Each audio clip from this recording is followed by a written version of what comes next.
Cerita seorang pengusaha yang tertipu oleh kekasih sekaligus rekan bisnisnya. Sebut saja pengusaha ini bernama Anton. Dirinya pengusaha yang kehilangan seluruh usaha termasuk kekasihnya. Kondisinya sangat terpuruk baik secara psikologis maupun secara bisnis. Semua aset dan karyawannya secara diam-diam telah beralih tangan kepada kekasihnya. Tindakan curang dan ketidakpatutan telah dilakukan oleh kekasihnya. Kekasih Anton telah menyalahgunakan kepercayaan yang ia berikan dan melakukan pengelapan dan penipuan terhadap seluruh surat berharga maupun bukti transaksi penting perusahaan. Anton sudah 3 bulan mengurung diri. Dia merasa kecewa, marah dan tidak terima. Dia bertanya dalam dirinya sendiri, Tuhan itu kok gak adil?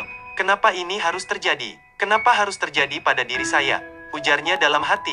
Anton memiliki sahabat bernama Adi. Melihat kondisi sahabatnya yang semakin lama semakin depresi, Adi pun tidak tinggal diam.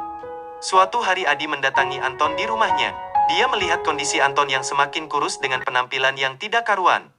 Adi pun menasehati sebagai teman. Kawan, kamu harus bangkit dari kondisi seperti ini.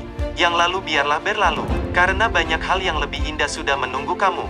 Tanpa disadari kekecewaan, kesedihan dan penderitaan sudah membuat kamu hidup di masa lalu kamu.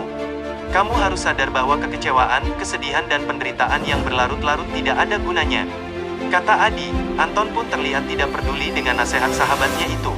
Adi pun semakin gencar memberikan nasihat dengan nada tinggi melihat ketidakpedulian temannya itu.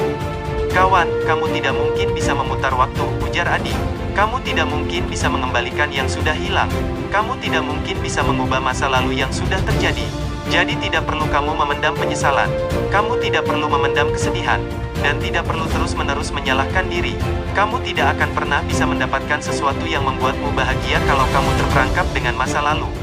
Ujar Adi, kadang hidup ini kita harus berani melepaskan untuk bisa mendapat sesuatu yang lebih baik. Kamu harus berani untuk melepaskan masa lalumu. Berani untuk melepaskan segala kepahitan, segala duka dan segala cerita. Bukan karena hal itu tidak penting, tetapi hidup dan masa depanmu lebih penting. Kesedihan, kegagalan, keterpurukan itu bukan alasan. Bukan alasan untuk mengasihani diri kamu. Itu bukan alasan untuk menyalahkan keadaan. Untuk apa? Gak ada gunanya, tutur Adi. Kawan, buka mata dan bangkitlah, lanjut Adi sambil merangkul Anton. Hidup memang tidak selalu seperti yang kamu mau. Tapi bagaimana kamu melihat dan menjalaninya itu yang lebih penting. Semua hal sulit harus kamu lalui, kata Adi. Semua kekecewaan itu harus kamu rasakan. Semua tangis itu harus ada untuk menjadikan kamu lebih kuat, lebih siap, lebih tangguh. Jangan biarkan masa lalu menggerogoti kamu. Yang terjadi memang sudah terjadi.